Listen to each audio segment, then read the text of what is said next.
Hi, I'm Chacha Siciliano from This Is My Journey Through the Eco Challenge I called Small Plate Big Impact. My ecological footprint shows how my everyday choices affect the environment. It measures how much energy, water, food, and transport I use. By checking my footprint, I can see where I need to improve and find ways to live in more eco-friendly way.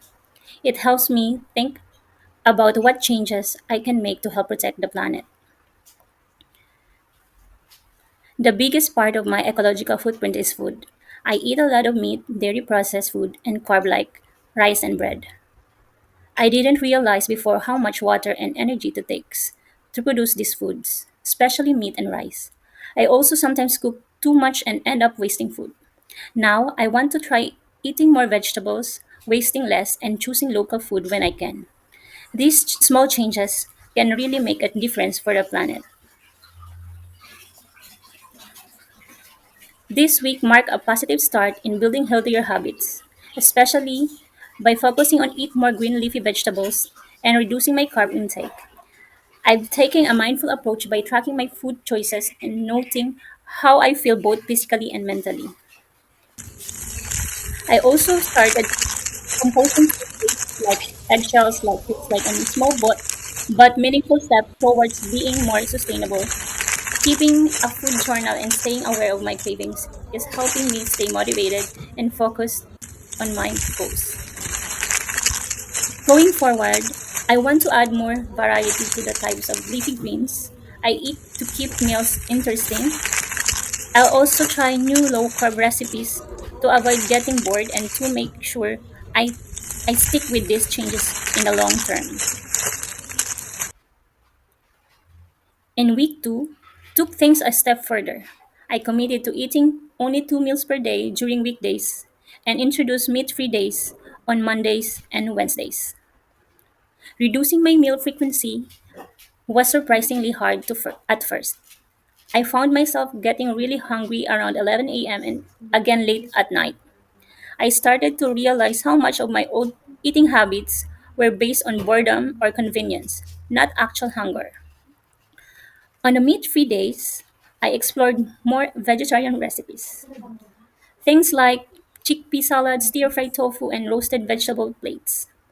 This week, I made me more aware of just how much meat I normally eat. Skipping it even twice a week felt strange at first, but it quickly became something I look forward to. As a bonus, my grocery bill went slightly lower too, which felt like a nice reward for making healthier, more sustainable choices. Moments like this showed me that being eco conscious doesn't mean giving up what I love. It just means being more resourceful, using what I already have, honoring my cravings, and reducing waste. It all parts of building a sustainable lifestyle that still feels like home. I also made a switch from regular noodles to shirataki noodles, made from kojak root and extremely low in carbs. Not only do they support my health goals, but they also come with a lighter environmental impact. These swaps help me realize how small intentional choices in our diet can be better for both our bodies and planet. In week two, I took on more control over the kinds of food I was eating. Instead of buying Instead of buying store-bought bread made with processed flour, I bake my own using almond meal, low in carbs, high in nutrients, and free from plastic packaging. I felt good to create something healthy and sustainable with my own hands. One habit I'm proud of is transforming leftover into new delicious meals, special dishes I grow up with.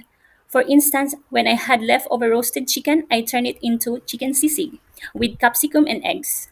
A Filipino dish I've been craving. It was comforting, satisfying, and sustainable. In week three, I was the most intense and transformational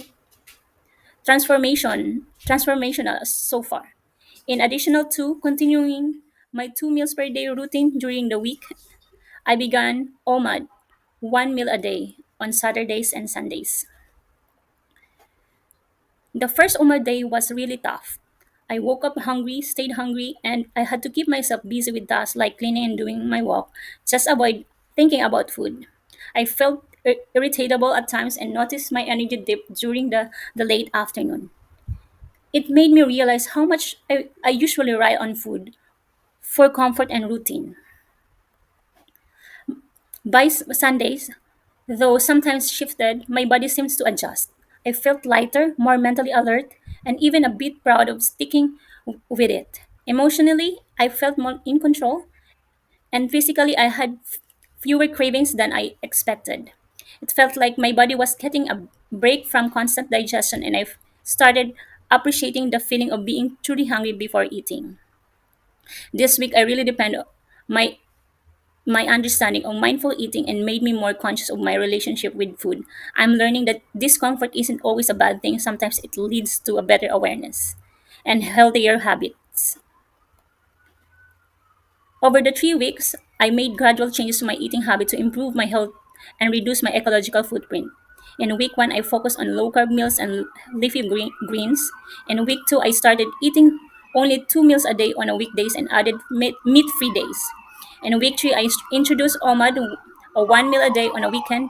These changes helped me become more mindful on what I eat, waste less, and build more sustainable habits with support with my family and friends.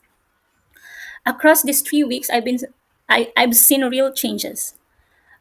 I now see how low carb, mostly plant based approach can be sustainable, not only for my own well being but also for reducing my ecological footprint. It's not about perfection but about consistent, mindful effort. Here are my reference. This research helped me understand the health benefit of reducing my carbs. Next, I used the footprint calculator habits to measure my ecological footprint. This tool gave me insight into how my life take choices, especially around food impact and the environment.